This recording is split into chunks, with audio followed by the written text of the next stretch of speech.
ಇದಿಷ್ಟು ಅನೇಕ ವಿಚಾರ. ಆಮೇಲೆ ಬೆಳಗಾವಿಯಲ್ಲಿ ಕಾಂಗ್ರೆಸ್ ಮಹಾಧಿವೇಶನ ಮಾಡ್ತಿದ್ದಾರೆ. ಇದು ಗಾಂಧಿಯವರ ಕಾಂಗ್ರೆಸ್, ಒರಿಜಿನಲ್ ಗಾಂಧಿ ಯಾರು? ಮಹಾತ್ಮ ಗಾಂಧಿಯವರ ಕಾಂಗ್ರೆಸ್. ಆ ಕಾಂಗ್ರೆಸ್ ಕಟ್ಟಿದ್ದು ಎಒ ಹ್ಯೂಮ್, ಬ್ರಿಟಿಷ್ನವರು. ಅದು ಕೇವಲ ಇಟ್ ಇಸ್ ಎ ಮೂಮೆಂಟ್, ಅದೊಂದು ಆಂದೋಲನ. ಯಾಕೆಂದ್ರೆ ಬ್ರಿಟಿಷರ ವಿರುದ್ಧವಾಗಿ ಭಾರತ ದೇಶಕ್ಕೆ ಸ್ವತಂತ್ರ ತಂದು ಕೊಡಬೇಕು ಅನ್ನೋ ಕಾರಣಕ್ಕೆ ಅದೊಂದು ಆಂದೋಲನವಾಗಿ ನಡೀತದೆ.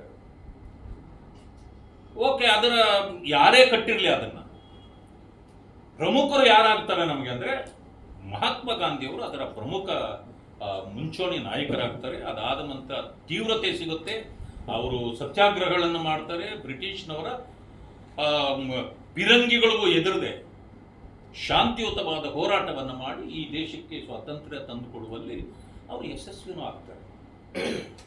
ಈ ಸಂಘಟನೆಯಲ್ಲಿ ರಾಜಕೀಯ ಇಲ್ಲ, ಅದರಲ್ಲಿ ಅದು ರಾಜಕೀಯ ಪಕ್ಷವೂ ಅಲ್ಲ.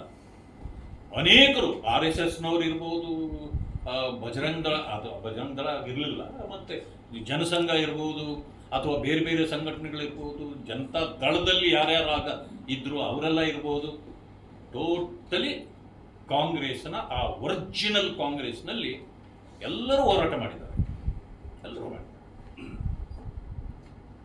ಸ್ವತಂತ್ರ ಬಂದ ತಕ್ಷಣ ಆ ಸಂಘಟನೆಯನ್ನ ವಿಸರ್ಜಿಸಬೇಕು ಅಂತೇಳಿ ಮಹಾತ್ಮ ಗಾಂಧಿಯವರೇ ಹೇಳಿಕೆ ಕೊಡ್ತಾರೆ.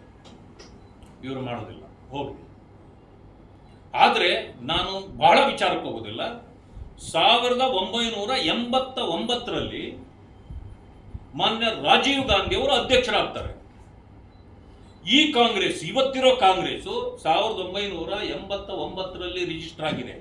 It is a political party. 89ರಲ್ಲಿ ರಿಜಿಸ್ಟರ್ ಆಗಿದೆ. ಅದರ ಮೊದಲ ಅಧ್ಯಕ್ಷರು ರಾಜೀವ್ ಗಾಂಧಿ. ಅದರಲ್ಲಿ ಗುಲಾಂ ನಬಿ ಆಜಾದ್ ಅದರ ಜನರಲ್ ಸೆಕ್ರೆಟರಿ ಇರ್ತಾರೆ.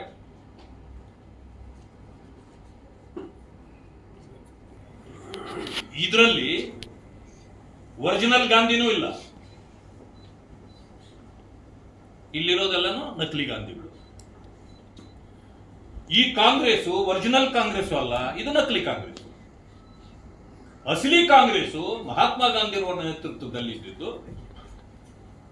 ಅವರ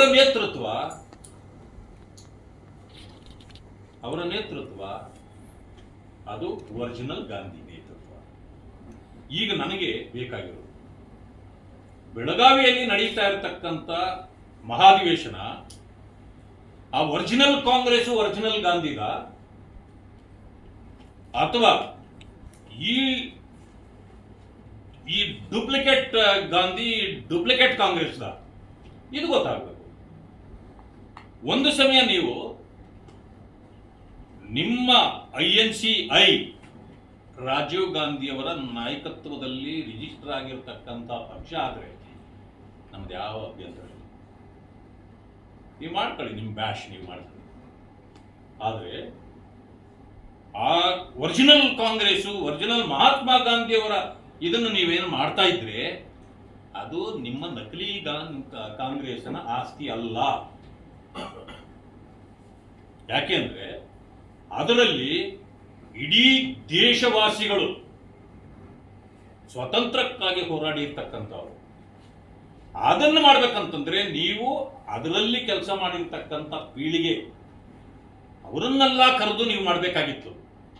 ನೀವು ಸಪರೇಟ್ ಆಗಿ ನೀವು ಕಾಂಗ್ರೆಸ್ ಮಹಾಧಿವೇಶನ ನೀವು ಮಾಡ್ತೀರಿ ಅಂತ ಅವರು ಈ ಮಾತನ್ನ ಸದನದಲ್ಲಿ ಹೇಳಿದ್ರಿಂದ ಇಡೀ ದೇಶ ಇವತ್ತು ಕೇವಲ ದಲಿತರು ಅಥವಾ ಅಂಬೇಡ್ಕರ್ ಅನುಯಾಯಿಗಳು ಮಾತ್ರ ಅಂಬೇಡ್ಕರ್ ಅಂತಿದ್ರು, ಅಂಬೇಡ್ಕರ್ ಜಿಂದಾಬಾದ್ ಅಂತಿದ್ರು. ಆದರೆ ಅಂಬೇಡ್ಕರನ್ನ ವಿರೋಧಿಸುವ ಕಾಂಗ್ರೆಸ್ಸು, ಜನತಾದಳ ಇರಬಹುದು ನಮ್ಮ ರಾಜ್ಯದಲ್ಲಿ, ನಮ್ಮ ಬಿಜೆಪಿ ದೇಶದಲ್ಲಿ ಇರ್ತಕ್ಕಂಥ ಎಲ್ಲ ಸಣ್ಣ ಪುಟ್ಟ ಎಲ್ಲ ಪಕ್ಷಗಳು ಅಂಬೇಡ್ಕರ್ ಅವರ ಫೋಟೋನ ತಲೆ ಮೇಲೆ ಇಟ್ಕೊಂಡು ಇವತ್ತು ಅಂಬೇಡ್ಕರ್ ಜಿಂದಾಬಾದ್ ಅಂತಿದ್ದಾರೆ. ಇದಕ್ಕೆ ಕಾರಣ ಯಾರು?